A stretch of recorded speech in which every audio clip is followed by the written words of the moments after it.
Voting की शुरुआत हो गई है। सुबह 7 बजे से 7:01 हो रहे हैं और 7 बजे से वोटिंग शुरू हो गई है। मतदान का काम शुरू हो गया है। तमाम नेताओं ने, पार्टियों ने अपनी अपनी दावेदारियां पेश कर दी हैं। एक से एक बिहार में इस बार दावे हुए हैं, अभूतपूर्व दावे हुए हैं। लेकिन आज फैसला करना है जनता को कि किसके दावे में कितना दम है। और आंकड़े क्या है आपके सामने हैं। 1314 उम्मीदवार हैं जिनकी किस्मत का फैसला होना है। पहले चरण का आज मतदान है। 121 सीटों पर मतदान है और इसमें लाइन में, कतार में लगने लोग शुरू हो गए हैं। सुबह सुबह सबसे पहले वोटिंग का काम निपटाकर अपने काम के दूसरे कामों के लिए जाना चाहते हैं लोग। और देखिए, गिरिराज सिंह सुबह सुबह मतदान कराए, उनकी भी तस्वीर सामने आ गई। तो सुबह सुबह जाकर के लगता है पहले नंबर पर अपने बूथ पर वोटिंग करके गिरिराज सिंह निकल रहे हैं, दिखा रहे हैं कि देखिए मैंने वोटिंग कर दी, मताधिकार का प्रयोग कर लिया। और आप सबको भी यही करना है। आज किसी भी काम से ज्यादा जरूरी है बिहार की किस्मत के लिए आपकी एक वोट। उससे मत चूकिए। सबसे पहला काम वोट डालने का कीजिए। 5 साल तक बिहार किधर जाएगा? क्या बिहार की तरक्की होगी? क्या बिहार में उद्योग लगेंगे? क्या बिहार में रोजगार पैदा होंगे? इन सभी चीजों को आज आप ही लिखेंगे अपनी एक वोट के जरिए। तो इससे तो चूकने का सवाल नहीं है। 20 साल से नीतीश कुमार सत्ता में हैं और वो कह रहे हैं कि हम विकास की इस यात्रा को आगे भी जारी रखेंगे, इसीलिए मुझे वोट दीजिए। तो दूसरी तरफ तेजस्वी कह रहे हैं कि रोजगार कहां हुआ? हम तो हर घर में सरकारी नौकरी देंगे, हर महिला को के खाते में हम 30-30 हजार रुपए साल भर का एक साथ भेज देंगे। तमाम बड़े वादे। तो क्या उनके वादों पर एतबार है आपको या नीतीश कुमार के वादे पर? तय आपको करना है, लेकिन वोट जरूर देना है। और लाइन में देखिए लोग लग चुके हैं वोट डालना। वोटिंग की शुरुआत हो चुकी है। 1314 उम्मीदवारों की किस्मत का फैसला। अपने आप में बिहार का यह चुनाव कई मायनों में अलग है और बहुत ही अहम है, अहम मोड़ पर है। अब तक बिहार में 20 साल से दावा है विकास करने का, सड़कों को बेहतर बनाने का, बिजली को बेहतर बनाने का, पानी को घर तक पहुंचाने का, कानून व्यवस्था के राज को कायम करने का। ये तमाम दावेदारियां हैं अभी तक की। लेकिन क्या आगे बिहार में उद्योग लगेंगे? क्या बिहार से पलायन रुकेगा? क्या शिक्षा का पलायन रुकेगा? क्या रोजगार के लिए जो पलायन हो रहा है वो रुकेगा? क्यों करोड़ों लोग आज भी बिहार के बाहर रोजी रोजगार के लिए, 2 वक्त के खाने के लिए पलायन करना पड़ता है? ये तमाम वो सवाल हैं बिहार के सामने जिसका जवाब आज आपको अपनी वोटिंग से देना है। लेकिन वो कौन से मुद्दे हैं जिस पर इस बार वोटिंग हो रही है? किसकी दावेदारियों में कितना दम है? आइए इन्हीं सारी बातों को हम समझते चलते हैं। एक एक तस्वीर भी आपको लगातार दिखाते जाएंगे, मतदान की भी। मेरे साथ एक खास पैनल आप देख सकते हैं। एक से एक दिग्गज पत्रकार मेरे साथ जुड़े हुए हैं। नबीर उपाध्याय जी लगातार आप देखते हैं, बहुत बहुत स्वागत है। और तमाम मेहमानों से मिला, उससे पहले गिरिराज जी को सुन लेते हैं। वोटिंग के बाद क्या कहा उन्होंने? का काम आंगनबाड़ी सेविका करेगी और ये किसी को धर्म से नहीं लेना चाहिए। ये पाकिस्तान नहीं है जो यहाँ शरिया कानून है। तेजस्वी यादव का राज जीवन में आएगा नहीं जो शरिया कानून लागू होगा। अच्छा दादा, राहुल गांधी का मॉडल ढूंढ के ला रहे हैं, ब्राजील का मॉडल ढूंढ के ला रहे हैं। ब्राजील के मॉडल में भी फंस गए और झूठ बोलने भी उनको नहीं आता है। ऐसा झूठ बोले कि मीडिया वाले ने ऐसा पोस्टमार्टम किया कि वो फोटो ही गलत लगा दिए। शर्म करनी चाहिए। राहुल गांधी जी सेना को भी अब ले आए हैं, बोल रहे हैं कि सेना पर 10% आबादी का कब्जा है। देखिए, दुर्भाग्य है राहुल गांधी लगता है विदेशी ताकतों के हाथ खेल रहे हैं। जैसे पाकिस्तान, बांग्लादेश और भी बड़े देश, उनके हाथों में ये खेल रहे हैं। सेना के शौर्य का ये अपमान है। उन्हें नहीं मालूम है कि कौन कौन समाज के लोग सेना में होते हैं। सेना में समृद्ध समाज के लोग होते हैं। अगर उनको रोहिंग्या के लिए प्रेम है, बांग्लादेशी घुसपैठियों के लिए प्रेम है और पाकिस्तान परस्त मुसलमानों के लिए अगर प्रेम है तो वो नहीं जा पाएगा। दादा, एक बड़ी बात ये भी थी कि पूरे चुनाव प्रचार के दौरान जंगल राज एक बड़ा मुद्दा रहा। लेकिन चुनाव प्रचार खत्म होते होते मंदिर का भी जिक्र हो गया कि मंदिर जरूरी क्यों है, स्कूल अस्पताल क्यों नहीं बनना चाहिए? मंदिर उतना ही जरूरी है। हमारे भारत का सनातन के अस्मिता के बगैर भारत की पहचान नहीं है। वो पाकिस्तान में हो सकता है हजारों लाखों मस्जिद बने, लेकिन भारत के अंदर भी हमने किसी को रोका नहीं। आजादी के समय 3000 मस्जिद था पूरे देश में, आज 3 लाख हो गया। लेकिन पाकिस्तान में हमारे सारे मंदिर टूट गए। तो यहाँ अपने आस्था का केंद्र अगर भारत में नहीं होगा तो क्या मंदिर बनेगा पाकिस्तान बांग्लादेश में? कट्टा वाला गाना भी बज रहा है खूब। यही जंगल राज है। वो लड़का आरजेडी के मंच पर से उम्मीदवारों के सामने वो जो गाना गा रहा है कि तेजस्वी भैया आई हैं और कनपट्टी में कट्टा सटई हैं, चिंता के बात नहीं खे, रंगदार होखे। तो ये रंगदार कट्टा यही तेजस्वी अल्लाह। तो गिरिराज सिंह ने एक एक करके तमाम मुद्दे यहां पर गिना दिए, चाहे वो बांग्लादेशी का मुद्दा हो, घुसपैठियों का मुद्दा हो, पाकिस्तान का मुद्दा हो, बातों ही बातों में जंगलराज का मुद्दा हो। एक तरह से कह सकते हैं कि उन्होंने रिकैप कर दिया उन तमाम मुद्दों की जिस पर बातें होती रही चुनाव के दौरान। लेकिन कौन सा सबसे बड़ा मुद्दा है बिहार में जनता के बीच में? मैं अपने पैनल से समझूंगा। नपीर उपाध्याय जी, मुकेश रंजन जी, विनोद शुक्ला जी, संजय झा जी, मेरे साथ तमाम वरिष्ठ पत्रकार मौजूद हैं। लेकिन पहले मैं आपको लिए चलता हूं ग्राउंड जीरो पर, जहां से मुझे हमारे संवाददाता रजनीश दिखाई दे रहे हैं और धीरज भी दिखाई दे रहे हैं। रजनीश, आप कहां पर हैं, किस बूथ पर हैं और क्या यहां पर लोग वोट डालना शुरू कर चुके हैं? देखिए अजय, आज है मतदान, आज है लोकतंत्र का महापर्व और उत्साह बिहार में खूब दिख रहा है। सुबह से ही लोग आने शुरू हो गए हैं, वोटिंग की प्रक्रिया भी अभी शुरू हुई है। खास बात यह है कि मैं दीघा विधानसभा क्षेत्र में हूं और ये जो बूथ है जहां पर नेता प्रतिपक्ष तेजस्वी यादव, पूर्व मुख्यमंत्री लालू प्रसाद यादव और राबड़ी देवी, तमाम लोगों का ये बूथ है, वो यहाँ पर वोट कास्ट करने आते हैं।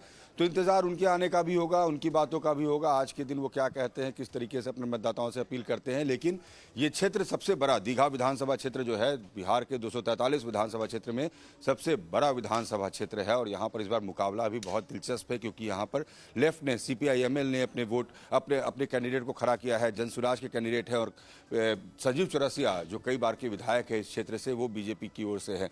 आपको एक बार तैयारी की तस्वीर भी हम दिखा दें, चूंकि ये आदर्श बूथ है तो देखिए यहाँ पर तैयारियां किस तरीके से की गई है। रेड कारपेट वेलकम किया जाएगा, गुब्बारों से सजाया गया जाए और लोकतंत्र के महापर्व की एक खूबसूरती है कि आज के दिन इस तरह के आदर्श बूथ ये बताते हैं कि मतदाताओं के लिए किस तरीके से तैयारी और उनका इस पूरे निर्वाचन प्रक्रिया में आना, पहले मतदान और फिर जलपान जैसे स्लोगन के साथ जुड़ना कितना ज़रूरी होता है। सुरक्षा के काफ़ी चाक चौबंद इंतजाम है। बिहार पुलिस के जवान लगाए गए हैं, SSB के जवान लगाए गए हैं।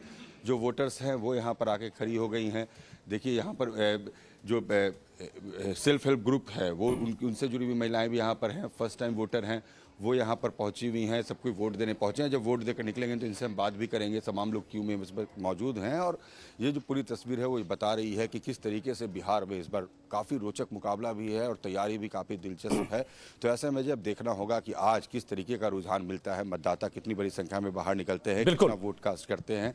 और ये जो पूरी तैयारी है बताती है कि बिहार में इस बार खासा उत्साह जी साफ तौर पे। और दावेदार यहां से तेजस्वी यादव हैं और उनके भाई तेज प्रताप भी यहां पहुंचे थे उनके खिलाफ प्रचार करने के लिए, जैसे कि तेजस्वी पहुंचे थे तेज प्रताप के खिलाफ उनके कॉन्स्टिट्यूंसी में प्रचार करने। मैं पूछूंगा लोग क्या सोचते हैं दोनों भाइयों की इस जंग के बारे में। लेकिन धीरज, आप इस वक्त मोकामा में मौजूद हैं और यहां पर बहुत कुछ हो गया पिछले दिनों, यहां की धरती तक लाल हो गई। आज क्या लोग बेखौफ होकर वोटिंग करने बाहर निकल रहे हैं?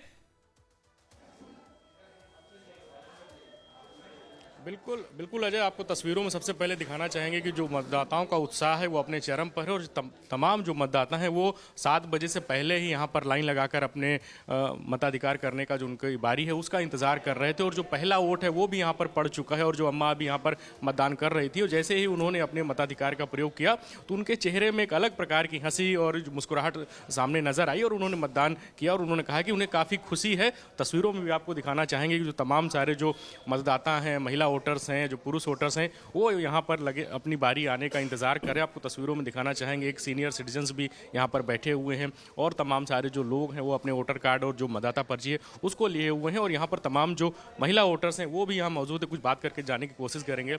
आज आप लोग मतदान के लिए यहाँ पर आए हुए हो, कितना खुशी है और किन मुद्दों को लेकर मतदान करेंगे? बहुत खुशी है सर।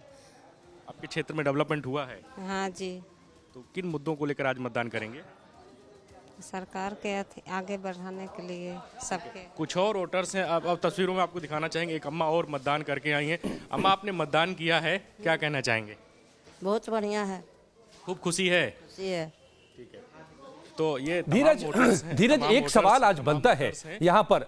पिछले दिनों बिल्कुल देखिए ये वोटिंग करके आ गई, ये अपने आप में मैसेज है मोकामा से कि बेशक धमकाने तक की बात हो गई, यहां पर हत्या तक हो गई, लेकिन लोग बेखौफ होकर वोट डाल रहे हैं। यह सवाल धीरज एक बार पूछिए यहां पर जो लाइन में लोग लगे हैं कि पिछले दिनों एफआईआर तक दर्ज हुए धमकाने के नाम पर, डराने के नाम पर, क्या लोग बेखौफ हैं?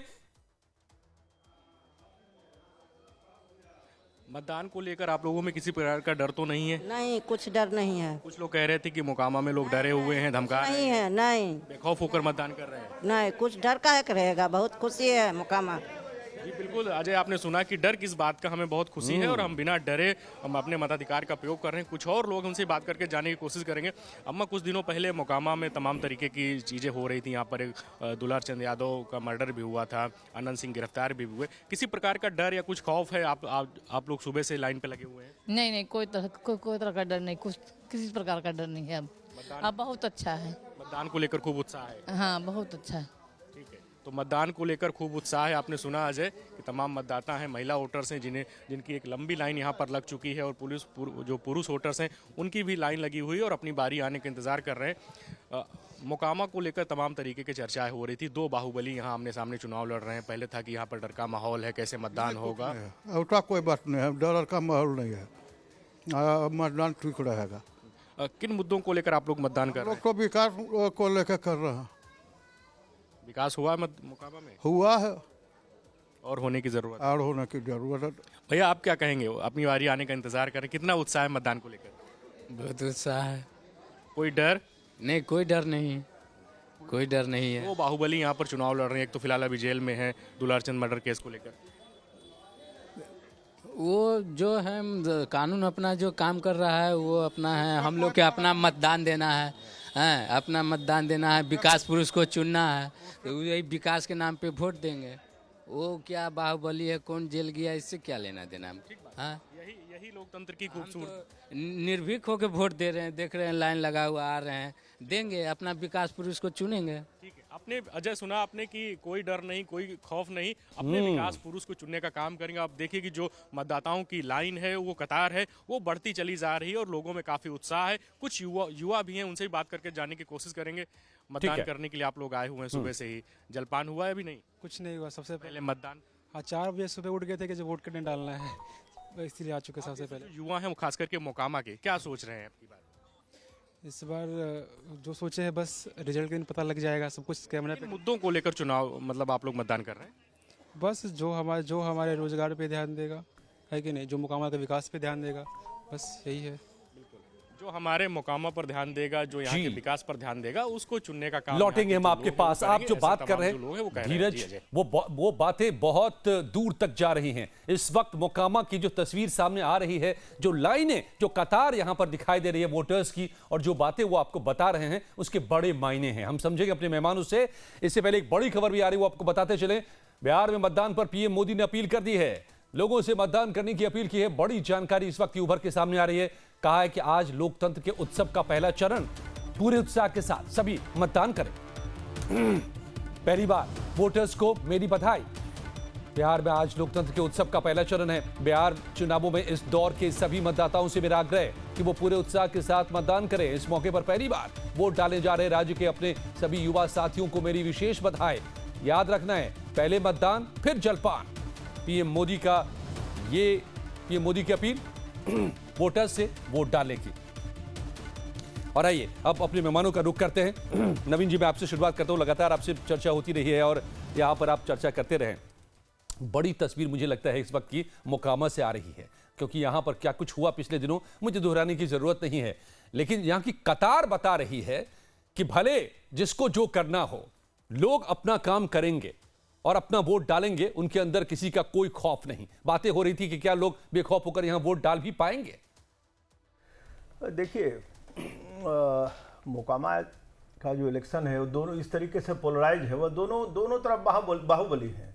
और ऐसी स्थिति में भय का माहौल और भय है या नहीं वो डिफिकल्ट है, क्योंकि दोनों के सपोर्टर हैं और चूंकि दोनों के सपोर्टर्स इतने पावरफुल हैं कि उनके वोटर्स के बीच में वो डर का माहौल रहने की बात ही नहीं है। तो आपको लगता है कि पोलराइज हो गया जो पिछले दिनों हुआ, उसका असर है? ये हमेशा अनंत सिंह और सूरजभान सिंह के बीच में हमेशा से आपको प्रतिद्वंदिता रही है। चूंकि सूरजभान सिंह कन्विक्टेड हैं, इलेक्शन नहीं लड़ सकते हैं, तो उनकी वाइफ लड़ रही हैं और अनंत सिंह हमेशा जेल में रहते हैं और जेल से बाहर रहते हैं। तो ऐसी स्थिति में हमेशा दोनों के बीच में एक ये रहा है, तनाव का माहौल हमेशा आपको रहा है मोकामा में। और आपको हम बता रहे हैं ऐसा भी स्थिति रहा है, आज जो लोग बात कर रहे हैं कि बिहार में जंगल राज की, तो हम ये बता रहे हैं कि एक समय ऐसा भी था कि नीतीश कुमार अपना इलेक्शन जब लड़ रहे थे, और आपको 2000 के आसपास की बात हम कर रहे हैं, तो 1998 होगा, वो अपना मोकामा में बूथ भी नहीं खोल पा रहे थे। हमको याद है हम बैठ कर उसके साथ डिस्कस कर रहे थे, और एक अभी यूट्यूब चलाते हैं जो जर्नलिस्ट, वो अभी वहाँ पर थे। उतना आतंक रहा है आनंद सिंह का, हमेशा आनंद सिंह का। तो वो मोकामा में ये कहना कि डर का माहौल नहीं है, ये इसका कोई महत्व नहीं है, क्योंकि सारे वहाँ पर दोनों पक्ष में इतने बड़े बड़े डॉन हैं कि उनके सपोर्टर्स को डरने की जरूरत नहीं। बल्कि हाँ, तीन पक्ष में 3 बाहुबलियों के बीच में जंग थी, एक इसमें अब नहीं रहे और अब 2 बचे हैं, जिसमें से एक जेल में हैं। और यहाँ पर जो है पिछले दिनों इंटरेस्टिंग ये है कि ललन सिंह जाकर के उन्होंने सीधा मोर्चा संभाला कि अब अनंत जी नहीं है तो जिम्मेदारी हमारी है। इस पर मैं बात करूंगा, लेकिन ऐसे माहौल के बीच में मुकेश जी क्या लगता है कौन से मुद्दे हैं आज जब लोग वोट डालने जा रहे हैं, उनके सामने सबसे बड़ा मुद्दा क्या है? देखिए, बिहार में मुद्दों की कमी नहीं है। बिहार सबसे पिछड़ा राज्य है पूरे देश में, पर कैपिटा हो या किसी भी यार्डस्टिक पे। तो मुद्दा देखिए, दवाई,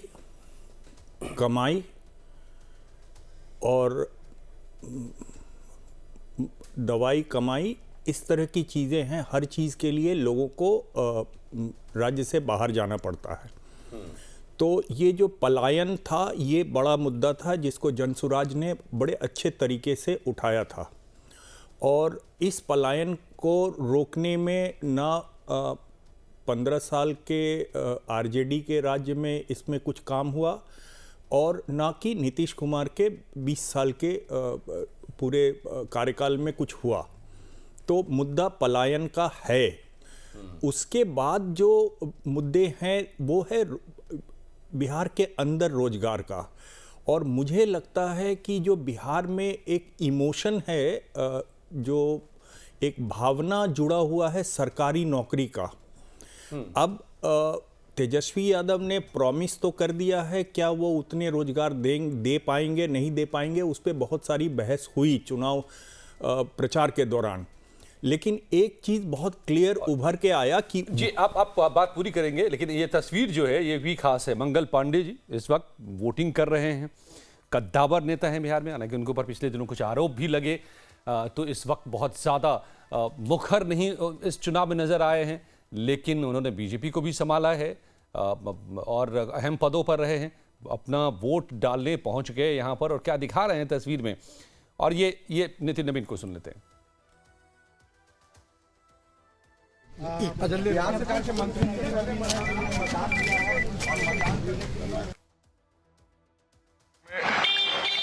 मतदान का अधिकार चुके हैं अपना, लगातार वो जीतते रहे, उनके पिता भी और वो भी, और कई विभागों के मंत्री भी रहे बिहार में। काफ़ी अहम है ये अपने आप में उनकी सीट ये पट्टा में। लेकिन मुद्दों की जब बात हो रही थी विनोद जी में, आप जो कह रहे थे कि सबसे बड़ा मुद्दा इस वक्त नजर आ रहा है पलायन का और रोजगार का, और यही वजह है कि रोजगार के ऐसे अभूतपूर्व वादे हुए हैं मुकेश रंजन जी कि आपको लगता है की धरती पर उतारे जा सकेंगे। एक तरफ 1 करोड़ तो एक तरफ 2.25 करोड़ लगभग, वो भी सरकारी नौकरी।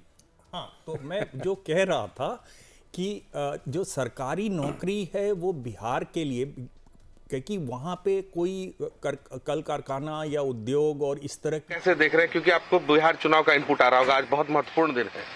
नहीं, निश्चित रूप से पूरे बिहार में आज एक तो लोकतंत्र के इस महापर्व को लेकर उत्साह है और बिहार में विकास करने वाली सरकार आगे बने, इस सोच के साथ लोग मतदान केंद्रों पे जा रहे हैं। बस एक सवाल और पॉलिटिकल सवाल है कि बहुत हमलावर हैं आपके विपक्ष और विशेष तौर पर ओवैसी सीमांचल में।